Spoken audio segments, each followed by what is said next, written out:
이 땅에 살면서 정말 환난과 고통, 또 근심 걱정이 엄청나게 많죠. 그래서 하나님께서는 다윗을 통해서, 다윗은 시편을 쓸 때 굉장히 힘들고 어려울 때 주로 많이 시편을 썼습니다. 그것을 우리한테 전해주신 것은 우리도 똑같은 환경에 접한다라는 거예요. 특히나 하나님의 백성은 세상에 속하지 않았기 때문에 훨씬 더 큰 환난과 핍박이, 그리고 근심과 걱정을 사단이 계속해서 넣어준다는 거죠. 그럴 때 어떻게 대처하라, 어떻게 하라고 보여주는 시입니다. 그래서 시편 3편에서는 제가 연구를 해보니까요, 시편 1편하고 1편에서 시편 5편까지는 내용이 다 연결이 돼 있어요. 그래서 시편 1편에서는 복 있는 사람에 대해서 이야기가 나옵니다. 그래서 복 있는 사람은 누구냐면 율법을 즐거워하여 즐겨 순종하는 마음이 있는 사람이 복 있는 사람이에요.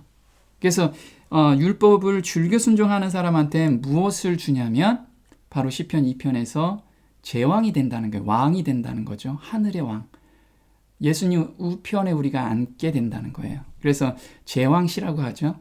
그 제왕이 될 수 있는 것은 매일 기도로 새롭게 창조될 때 가능하다고 말씀을 하고 계십니다. 그래서 예수님께서 이 땅에 사시는 모본을 보여주셨죠. 오늘 내가 너를 낳았도다. 그래서 매일같이 기도로서 새 사람으로서 거듭나는 그런 삶을 살 때 왕으로서의 그 특권을 누릴 수 있다는 거예요. 그럼 시편 3편은 아침 기도문입니다. 아침 기도문. 그래서 다윗이 압살롬한테 쫓겨갈 때 쓴 시예요.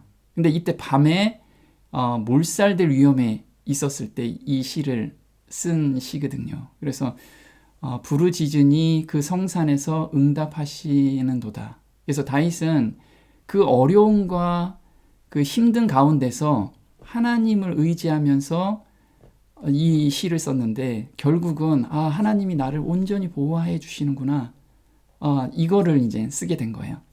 그럼 시편 4편에는 시편 3편의 속편이 시편 4편 5편입니다. 그래서 시편 4편은 저녁 기도문이에요. 저녁 기도문. 그래서 내가 평안히 눕고 자기도 하리니 나를 안전히 거하게 하시는 이는 오직 여호와시니라. 그래서 하나님을 의뢰하고 신뢰하는 사람한테는 정말 어려움과 힘듦이 와도 이렇게 보호함을 받고 평안히 잠을 잔다는 거예요. 그럼 시편 5편은 뭐냐? 아침 기도문입니다. 시편 3편하고 비슷한데 시편 5편은 아침 기도로서 좀 더 구체적으로 이야기를 한 내용인데요. 아침에 내가 주께 기도하고 바라리이다. 그래서 이렇게 한 편이 쭉 연결이 되죠. 그래서 율법을 즐겨 순종하는 사람에 대한 복을 말씀하시고, 그 다음에 매일같이 기도로 거듭남의 경험을 하는 사람들, 새 마음을 가지고 매일같이 사는 사람들, 그런 사람들은 왕으로서 등극이 된다는 거. 그 구체적인 기도는 어떻게 드려야 되는지, 이게 3편, 4편, 5편에 나와 있는 겁니다. 그래서 시편 3편은 앞친 기도문이고 시편 4편, 5편은 그 속편이라는 거죠. 시편 3편에는 다윗이 그의 아들 압살롬을 피해 도망갈 때에 지은 시이다. 캄캄한 밤에 다급하게 요단강을 건너며 지은 시예요. 어두운 시련의 시간에 다윗의 원수의 목전에서 하나님께 대한 그의 신뢰심을 나타내는 이 장엄한 찬미를 불렀습니다. 이 시는 아침 기도로 칭하여진다. 이 시는 밤이 지나면 벗어나게 될 위험과 고난에 처해 있는 한 영혼의 부르짖음이다. 그래서 지금 우리가 밤처럼 어둡고 힘든 가운데 있다면 이 시를 우리가 계속해서 외우고 이 시에서 다윗이 가졌던 그 평안함을 우리가 얻기를 바라고 있는 거예요. 자, 시편 4편은 저녁 기도문입니다. 황혼 무렵에 시인은 그날 겪은 괴로움들을 회고한 후 만족해야 한다. 왜 만족해야 하냐면 그 어려운 가운데 하나님을 발견하고 하나님을 의지하는 마음이 더 생겼다라는 거예요. 달콤한 평화와 평온이 그를 사로잡는데 이는 그가 고난의 때에 그의 편이 되어주신 하나님이 그 밤 내내 그를 지켜주실 것임을 알기 때문이다. 그리고 시편 5편은 아침 기도문이죠. 시인은 밤에 평온한 잠을 잔 후 아침에 일어나서 하나님의 집에 들어가기 전에 이 기도의 말을 아랜다. 그는 악인들이 이기는 것을 결코 허락지 않으실 하나님이 분명 그를 신뢰하는 자에게 충만한 기쁨을 안겨주실 것임을 확신한다. 그래서 시편 5편을 읽게 되면 하나님의 전에 들어가기 전에 우리가 아침에 일어나서 어떻게 기도해야 되는지 이 기도문에서 우리가 알 수가 있습니다. 그래서 우리 3편에서 5편까지는 아침 기도를 어떻게 해야 되고 저녁 기도를 어떻게 해야 되는지 그 부분을 저희한테 알려주는 시입니다. 근데 시편 3편의 배경은 뭐냐면 시편 61편에서 70편은 다윗 왕이 아들 압살롬의 반역으로 인해 피난을 갔던 절박한 상황에서 하나님의 인도하심을 호소하며 지은 시가 시편 61편에서 70편이에요. 이게 연결이 된 시입니다. 그래서 다윗의 마음을 이때 느끼고 싶다면 시편 3편과 함께 시편 61편에서 70편까지 우리가 쭉 한번 묵상을 해보면 다윗이 이때 얼마나 하나님을 의지했는지. 우리가 보통 평안할 때는 하나님을 잘 의지하지 못하잖아요. 근데 어떤 고난이 오고 고통이 올 때 우리가 하나님을 막 찾고 있습니다. 그 마음이 여기에 다 녹여져 있어요. 자, 시편 3편의 배경은 사무엘하 15장에서 18장까지 배경입니다. 그래서 이때 사무엘하 15장 1절에서는 이후에 압살롬이 자기를 위하여 병거와 말들을 준비하고 전배 50명을 세우니라. 제사 드릴 때에 압살롬이 사람을 보내어 다윗의 모사 길로 사람 아히도벨을 그 성읍 길로에서 청하여 온지라. 반역하는 일이 커가매 압살롬에게로 돌아오는 백성이 많아지니라. 사자가 다윗에게 와서 고하되 이스라엘의 인심이 다 압살롬에게로 돌아갔나이다 한지라. 그래서 여기서 모사라는 게 책사라고 하죠. 아히도벨은 얼마나 똑똑한 책사였냐면 우리가 그 삼국지에서 제갈공명 있죠. 제갈공명처럼 정말 지략이 굉장히 똑똑한 사람이었습니다. 근데 이 아히도벨이 압살롬한테 붙게 된 거죠. 그러면서 인심이 다 압살롬한테 간 거예요. 그래서 다윗이 시편 3편 1절에 깜짝 놀래요. 어떻게 내 적이 이렇게 많은지 그때 보고서 너무 깜짝 놀라는 그 시를 딱 씁니다.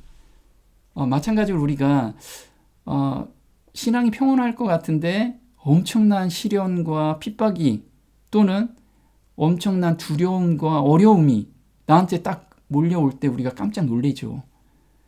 근데 다윗도 같은 심정으로 이걸 쓰게 된 거예요. 사무엘하 16장 14절에는 왕과 그와 함께한 모든 사람이 요단에 이르렀을 때 그들은 몹시 지쳐서 그곳에 잠시 머물러 쉬었다. 그래서 요단강을 건너지 못하고 있는 상태였어요. 이 상태로 있었으면 다 죽었어요. 그래서 17장 14절에는 15절에 이에 후세가 사독과 아비아달 두 제사장에게 이르되 그들에게 이렇게 말하였다. 당신들은 빨리 다윗에게 사람을 보내 오늘 밤은 요단강 나루터에서 자지 말고 강을 건너 광야로 들어가라고 전하시오. 그렇지 않으면 왕과 그와 함께 있는 백성이 전멸하고 말 것이오. 이 모사 아히도벨은 자기한테 군사 1만 2천을 주면 당장 쫓아가서 다윗을 죽이겠다고 그 말을 들었으면 아마 다윗이 죽을 수도 있었죠. 근데 이 압살롬이 후세 다윗의 편인 후세한테 이걸 물어보면서 후세가 그러지 마라. 다윗은 정말 용맹하고 그 주변에 있는 장수들은 싸움을 정말 잘하는 사람들이기 때문에 우리가 이스라엘 전체 백성들, 군대들을 모아서 쳐들어가자. 이렇게 이야기를 해서 시간을 끌게 됩니다. 그래서 후세의 말을 압살롬은 듣게 돼요. 그래서 결국은 압살롬이 지게 되죠. 그래서 사무엘하 18장 32절에 왕이 구스 사람에게 묻되 소년 압살롬이 잘 있느냐? 구스 사람이 대답하되 내 주 왕의 원수와 일어나서 왕을 대적하는 자들은 다 그 소년과 같이 되기를 원하나이다. 그래서 압살롬이 죽게 되죠. 상수리 나무에 걸려서 죽게 되는데 왕의 마음이 심히 아파 문으로 올라가서 우니라. 저가 올라갈 때 말하기를 내 아들 압살롬아 내 아들 압살롬아 내가 너를 대신하여 죽었다면 압살롬 내 아들아 하였더라.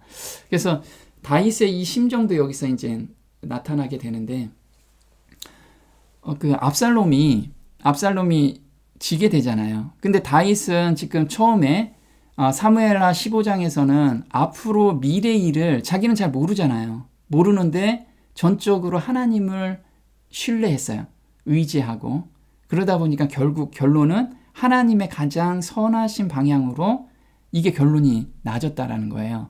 그래서 우리가 시편 3편을 읽을 때는 이 아주 급박한 상황이었던 거예요. 이 그 요단강을 건너지 않으면 죽어야 되는 상황이라는 거죠. 그때 시편 3편을 쓴 거예요. 근데 그때 당시 그렇게 급박한 상황이고 힘든 상황에서 다윗은 하나님을 온전히 신뢰했어요.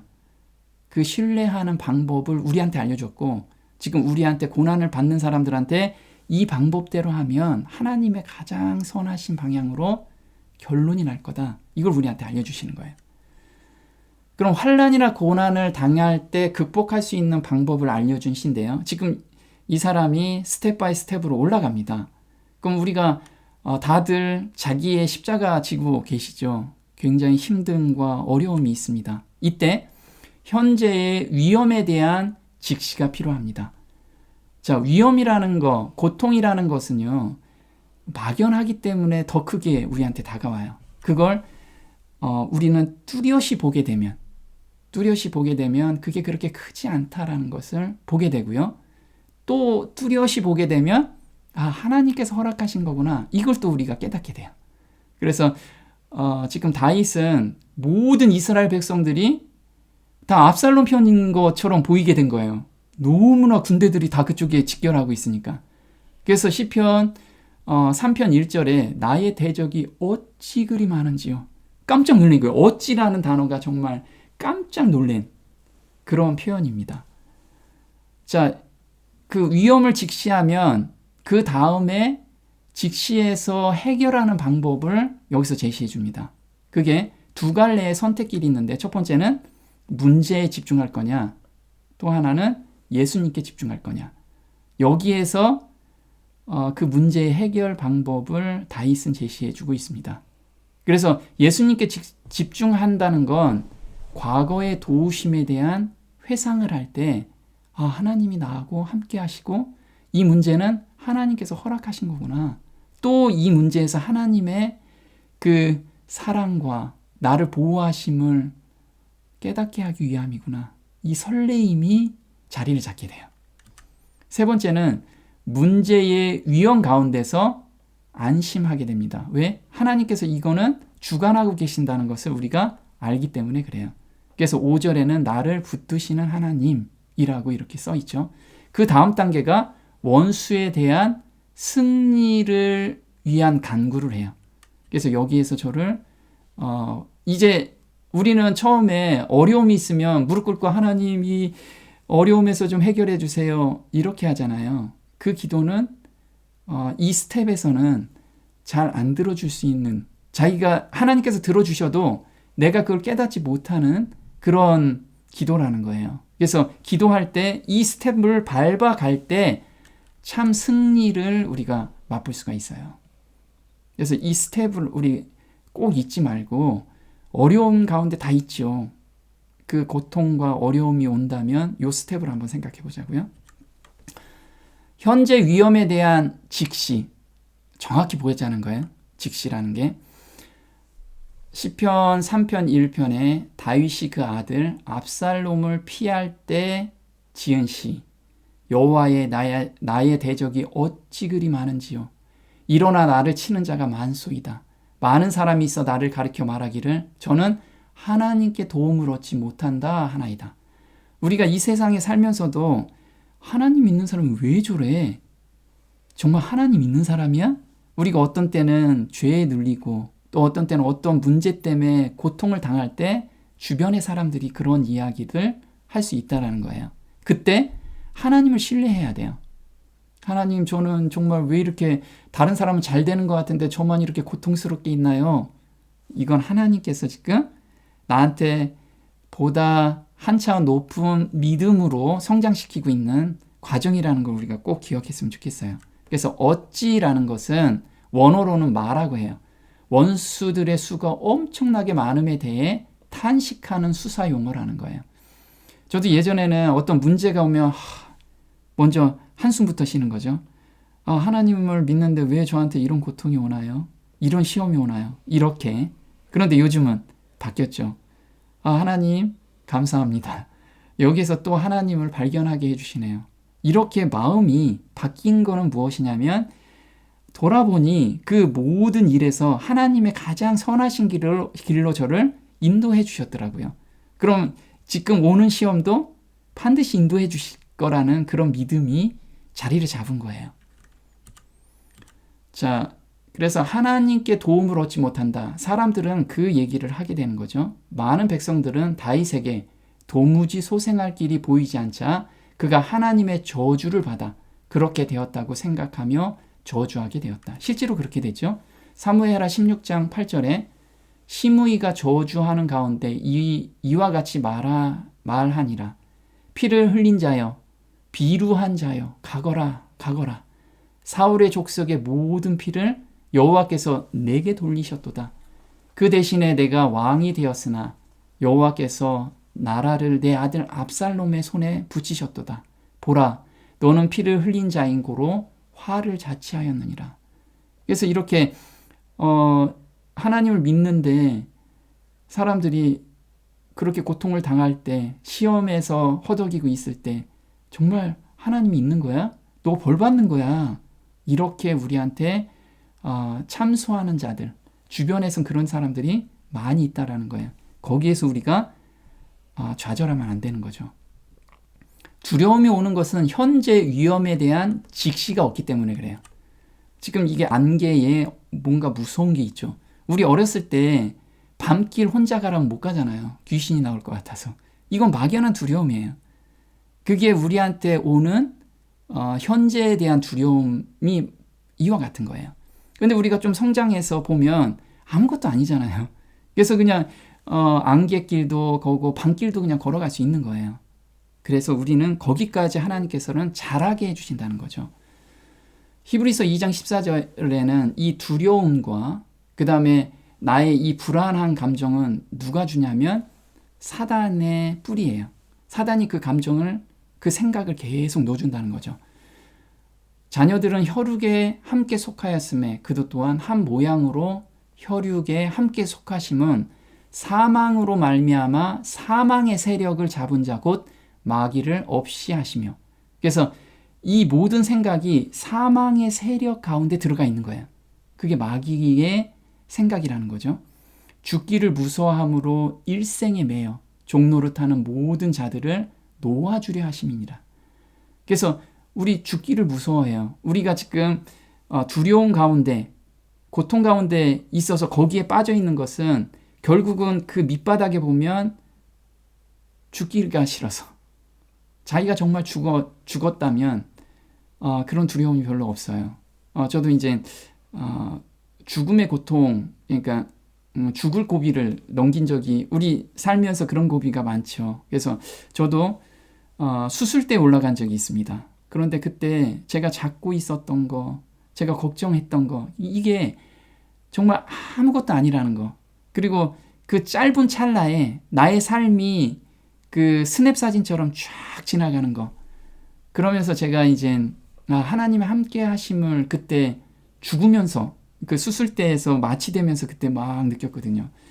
근데 그때 제가 마취를 굉장히 평온하게 이게 된 거예요. 그리고 제가 다시 이제 회복되면서 나의 삶은 정말 이제 제 2의 나의 삶이기 때문에 이 삶을 온전히 하나님께 헌신하겠습니다. 이렇게 제가 소원을 했었거든요. 근데 하나님께서 그 마음을 받으시고 계속해서 인도해 가시는 것 같아요. 그래서 하나님을 점점 더 깊이 알아가게끔 저를 인도해 가시는 그 하나님을 제가 발견하게 된 거죠.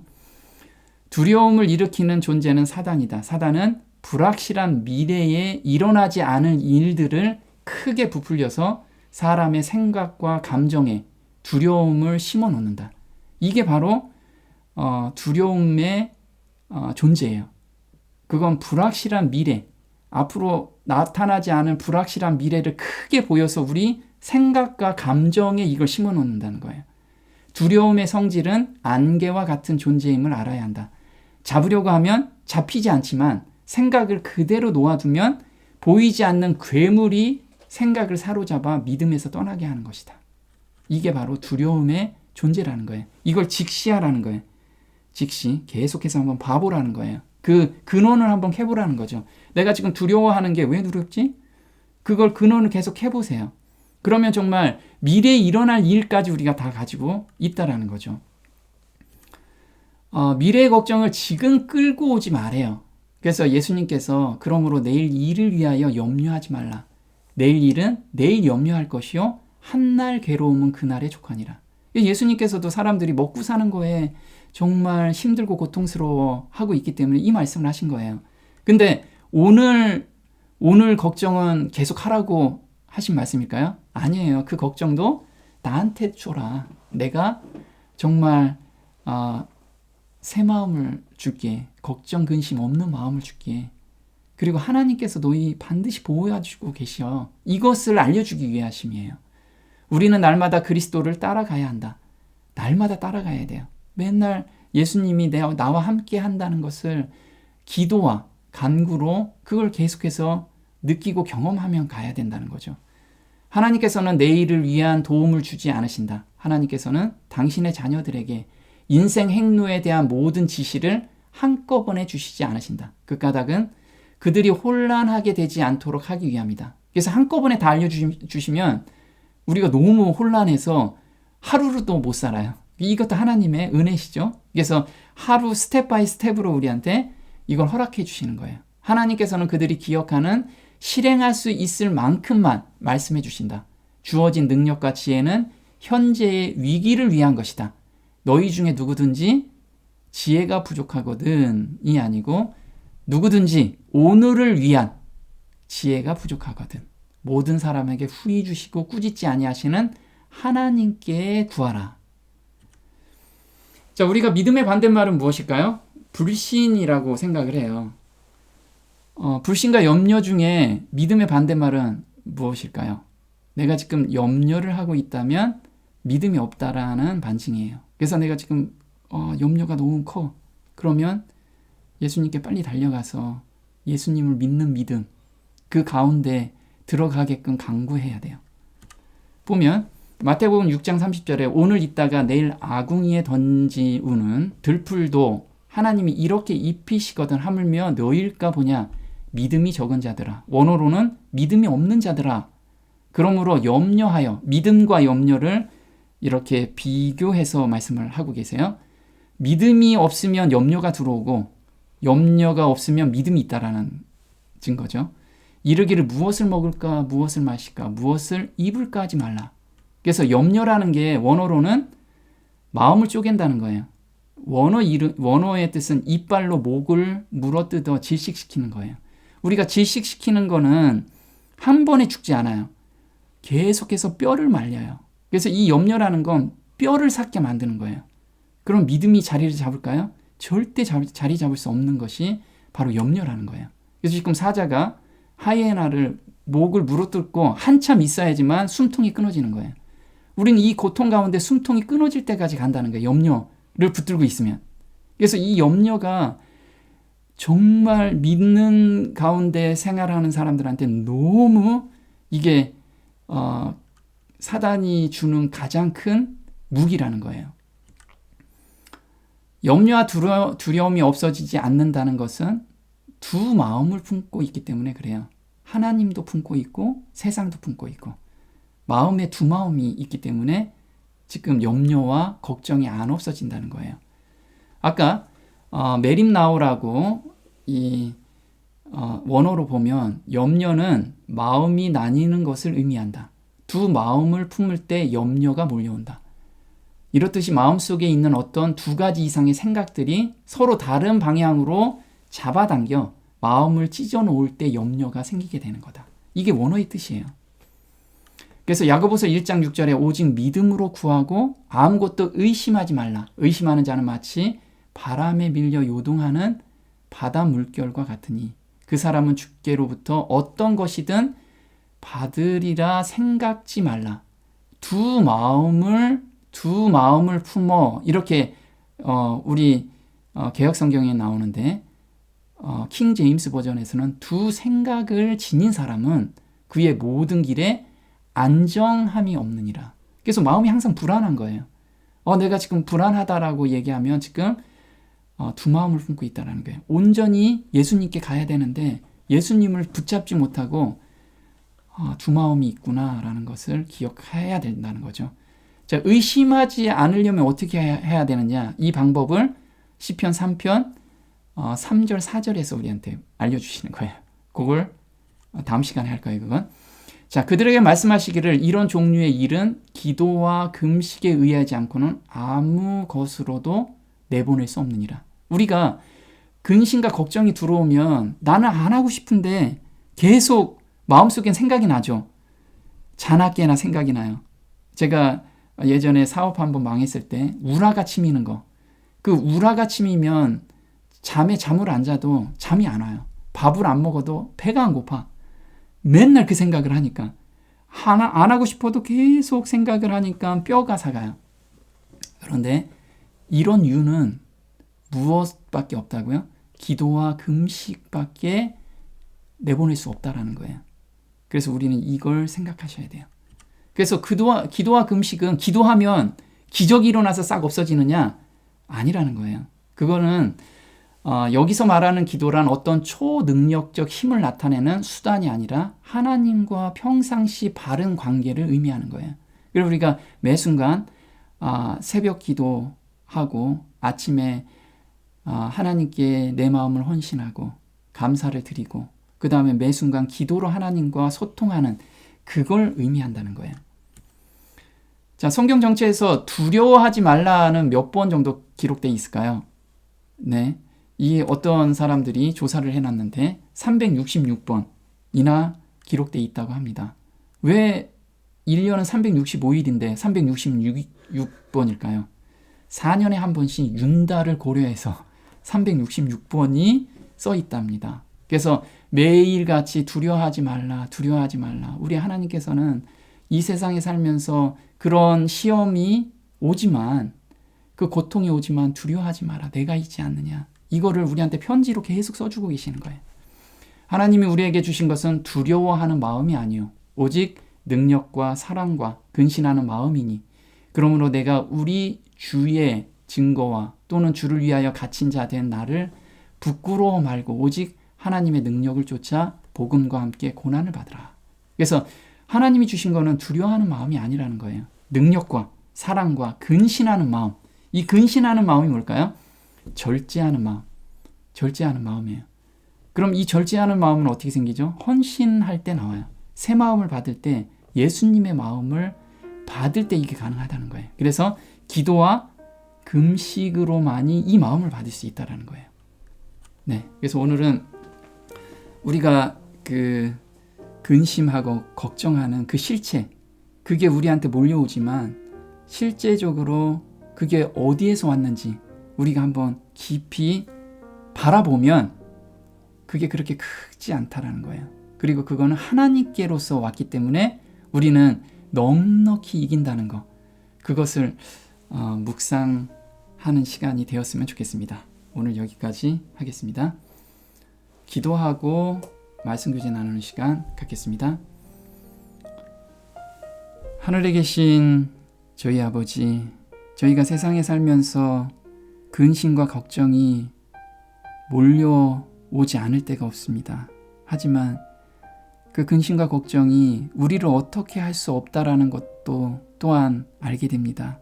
하나님께서 근심과 걱정, 시험을 허락하신 것은 그 가운데서 하나님을 더 깊이 깨닫고 더 깊이 알게 하기 위함임을 저희로 알게 하셨음에 감사를 드립니다. 하나님께서 저희를 항상 보호해 주시는 그 고마운 하나님을 오늘도 저희가 느끼면서 하루를 살 수 있도록 저희 삶을 인도해 주시기를 간절히 바라오며 이 모든 것 우리 주 예수님의 이름으로 감사하며 기도드립니다. 아멘. 네, 중보 기도 시간 5분 갖겠습니다.